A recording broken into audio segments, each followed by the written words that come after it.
Assalamualaikum warahmatullahi wabarakatuh.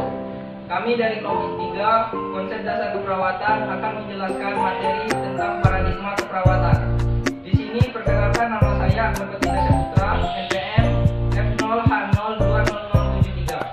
Kenalkan, nama saya Lydia Puspitasari, NPM F0H0200019. Perkenalkan, nama saya Abdul Basri, NPM F0H0200023. Perkenalkan, nama saya Fatia Suleka dengan NPM F0H12003. Perkenalkan, nama saya Elisa dengan NPM F0H20039. Baiklah, di sini saya akan menjelaskan mengenai paradigma keperawatan.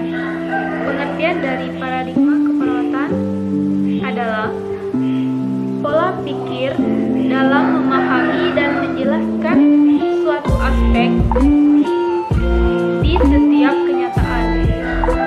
Paradigma keperawatan ini disebut sebagai perangkat bantuan yang memiliki nilai tinggi dan cara pandang yang khas dalam melihat, memikirkan, menyikapi, dan memilih tindakan sesuatu kenyataan atau fenomena di dalam kehidupan manusia. Selanjutnya, paradigma keperawatan itu memiliki 4 komponen. Yang pertama yaitu komponen keperawatan. Yang kedua itu kesehatan dalam rentan sehat sakit. Yang ketiga itu lingkungan, dan yang keempat itu manusia. Selanjutnya mengenai konsep manusia. Pengertian dari manusia itu sendiri adalah makhluk bio, fisiko, sosio, dan spiritual yang utuh. Maksudnya dari yang utuh itu adalah satu kesatuan yang memiliki aspek jasmani atau rohani, dan manusia itu memiliki keunikan karena manusia itu mempunyai berbagai macam kebutuhan sesuai dengan tingkat perkembangannya. Selanjutnya saya akan menjelaskan individu sebagai klien. Individu adalah anggota keluarga yang unik sebagai kesatuan utuh dari aspek biologi, psikologi, sosial, dan spiritual. Peran perawat pada individu sebagai klien yaitu memenuhi kebutuhan dasarnya seperti biologi, psikologi, sosial, dan spiritual. Karena adanya kelemahan fisik dan mental, keterbatasan pengetahuan, kurang kemampuan menuju kemandirian pasien. Keluarga sebagai klien. Keluarga merupakan sekelompok individu yang berhubungan erat secara terus-menerus dan terjadi interaksi satu sama lain. Ada beberapa alasan keluarga merupakan salah satu pelayanan keperawatan. Yang pertama, keluarga adalah unit utama masyarakat dan merupakan lembaga yang menyangkut kehidupan masyarakat. Yang kedua, keluarga sebagai suatu kelompok dapat menimbulkan, mencegahkan, memperbaiki, atau mengabaikan masalah-masalah kesehatan mulai dari awal sampai pada penyelesaiannya akan dipengaruhi oleh keluarga. Yang ketiga, masalah kesehatan dalam keluarga saling berkaitan. Yang keempat, dalam merawat pasien sebagai individu, keluarga tetap berperan mengambil keputusan dalam keperawatannya. Selanjutnya, masyarakat sebagai klien. Masyarakat adalah suatu peranata yang terbentuk karena interaksi antara manusia dan budaya dalam lingkungannya.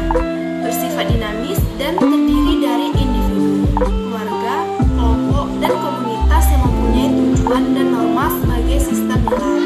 Adapun 6 faktor mempengaruhi masyarakat atau komunitas terhadap anggota masyarakat, yaitu fasilitas pelayanan kesehatan, yang kedua fasilitas pendidikan, dan yang ketiga tersedianya fasilitas rekreasi, yang keempat fasilitas transportasi, dan kelima fasilitas komunikasi, yang keenam yaitu fasilitas sosial. Konsep keperawatan. Keperawatan adalah suatu bentuk pelayanan profesional sebagai bagian dari integral pelayanan kesehatan berbentuk pelayanan biologi, psikologi, sosial, dan spiritual. Secara komprehensif ditunjukkan kepada individu, keluarga, dan masyarakat sehat maupun sakit, mencakup siklus hidup manusia. Keperawatan yang komprehensif memperhatikan klien sebagai individu, keluarga, dan masyarakat dengan membantu mengadakan penyesuaian diri yang dibutuhkan akibat penyakit yang dideritanya sehingga mampu melaksanakan aktivitas sehari-hari. Sebagai suatu profesi, keperawatan memiliki falsafah yang bertujuan mengarahkan kegiatan keperawatan yang dilakukan. Yang pertama, keperawatan menganut pandangan yang holistik terhadap manusia. Yang kedua, kegiatan keperawatan dilakukan dengan pendekatan humanistik. Yang ketiga, keperawatan bersifat universal. Yang keempat, keperawatan adalah bagian integral dari pelayanan kesehatan.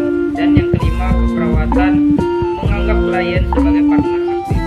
Konsep sehat sakit. Menurut definisi WHO pada tahun 1917 menjelaskan, sehat yaitu suatu keadaan sempurna baik fisik, mental, dan sosial yang bukan hanya satu keadaan yang bebas dari penyakit, cacat, ataupun kelemahan.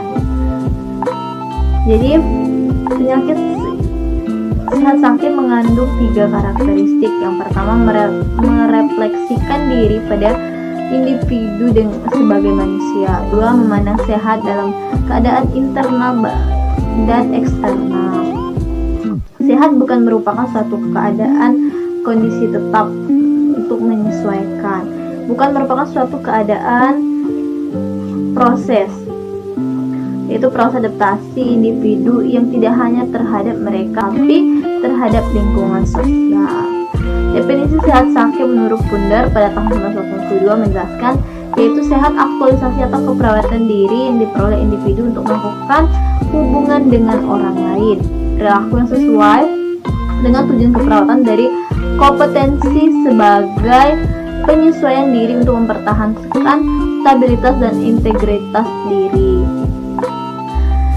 Menurut Paine pada tahun 1983 menjelaskan, sehat yaitu fungsi efektif dari sumber-sumber keperawatan diri yang tindakannya untuk keperawatan diri secara adekuat, yaitu mencakup pengetahuan, keterampilan, dan sikap, perilaku yang sesuai dengan tujuan, dan perilaku yang mempertahankan atau meningkatkan fungsi fisik spiritual.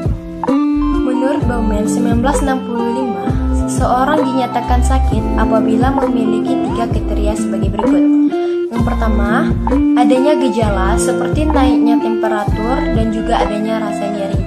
Yang kedua, persepsi tentang bagaimana ia rasakan. Yang ketiga, kemampuan untuk melakukan kegiatan sehari-hari. Sedangkan penyakit itu sendiri merupakan istilah medis yang menggambarkan adanya gangguan dalam fungsi tubuh manusia yang mengakibatkan berkurangnya kapasitas tubuh. Adapun hubungan sehat, sakit, dan penyakit. Yang pertama, hasil interaksi seseorang dengan lingkungannya. Yang kedua, sebagai manifestasi keberhasilan atau kegagalan dalam beradaptasi. Yang ketiga, adanya gangguan pada kesehatan. Selain itu, adapun rentan sehat sakit pada seseorang. Yang pertama, suatu skala ukur secara relatif dalam mengukur ke dalam kesehatan seseorang. Yang kedua, kedudukan pada tingkah ke skalar ukur dinamis dan bersifat individual. Yang ketiga, jarak dalam skalar ukur, yaitu keadaan sehat secara optimal pada satu titik dan kematian pada satu titik lainnya. Rentan sakit menurut model holistic health. Tahapan sakit menurut Sukman terbagi menjadi 5 tahap. Tahap yang pertama yaitu tahap mengalami gejala. Di dalam tahap mengalami gejala memiliki 3 bagian, yaitu yang pertama tahap transisi, yang kedua itu mempunyai 3 aspek, yaitu aspek fisik, kognitif, respon emosi terhadap ketakutan atau kecemasan. Yang ketiga itu konsultasi dengan orang terdekat. Selanjutnya, yang kedua kedua yaitu tahap asumsi terhadap peran sakit. Yang pertama, penerimaan terhadap rasa sakit. Yang kedua, individu mencari kepastian sakitnya dari keluarga atau teman. Yang ketiga, mencari pertolongan dari profesi kesehatan yang lain, mengobati sendiri, mengikuti nasihat teman atau keluarga. Yang keempat, akhir dari tahap ini dapat ditemukan bahwa gejala telah berubah dan merasa lebih baik. Yang ketiga, tahap kontak dengan pelayanan masyarakat. Yang pertama, individu yang sakit. Yang kedua, ada 3 tipe informasi. Yang pertama, validasi keadaan kesehatan. Yang kedua, penjelasan tentang kesehatan yang tidak dimengerti. Yang ketiga, keyakinan bahwa mereka akan baik. 4. Tahap ketergantungan. Perawat mengkaji kebutuhan ketergantungan pasien dikaitkan dengan terhadap perkembangan spot terhadap perilaku pasien yang mengarah pada kemandirian. 5. Tahap penyembuhan. Yang pertama, pasien belajar untuk melepaskan diri dari peran sakit. 2. Kesiapan untuk fungsi sosial. Lalu perawat membutuhkan pasien untuk berfungsi dengan meningkatkan kemandirian, memberikan harapan untuk support perilaku peran sakit, yaitu kegiatan yang dilakukan oleh individu yang mempertimbangkan sakit dengan tujuan untuk memperoleh kesehatan. 4 aspek dari peran sakit. Yang pertama, klien tidak memegang tanggung jawab untuk kondisi mereka. Yang kedua, klien atau pasien dibebaskan dari tugas dan fungsi sosial. Yang ketiga, klien atau pasien diharuskan untuk berusaha memperoleh kondisi sehat. Yang keempat, klien dan keluarga harus mencari bantuan orang yang berkompeten. Itulah tadi hasil penyampaian materi tentang